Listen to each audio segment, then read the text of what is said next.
When you look at 2 million people in prisons and jails across the nation, about 60% are in there for drugs or drug-related crime.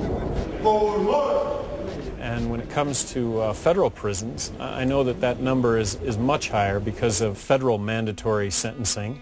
This isn't a prison, this is a jail. The prisons are the country clubs. That's where some of these guys could end up, and I'm sure some. Anybody been to the Department of Corrections?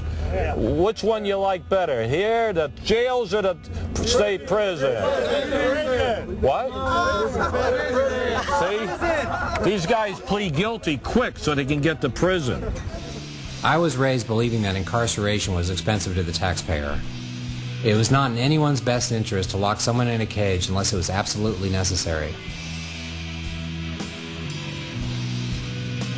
In the mid-1980s, a law was passed that allowed privately owned corporations to build and operate prisons.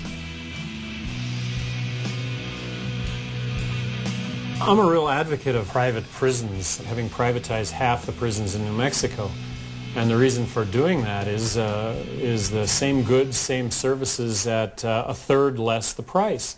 Have we reached a point of building so many prisons that the purveyors are now looking for ways to keep them all full? Here's the way a private prison works, okay? You pay somebody to build a fancy cage. Then you fill it up as far as you can get it, which is pretty full. Full of people that, the people that built the cage get paid $40,000 or $50,000 a year to just keep in the cage. You have corporations like Wackenhut, they just changed their name, Corrections Corporation of America, that house prisoners, nonviolent drug offenders. As a matter of fact, I think 60% of the increase in prison population under Bill Clinton, which was like 1 million people, of the 60% of that new prison population are nonviolent drug offenders. Now, if you've got 5,000 people in your cage and you're being paid $30,000, $40,000 a year for them, that's a lot of money.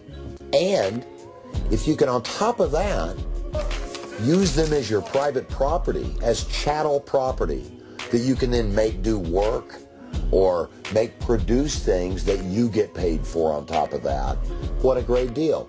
Now, where I come from, when you transform a person into a piece of property, that's called slavery.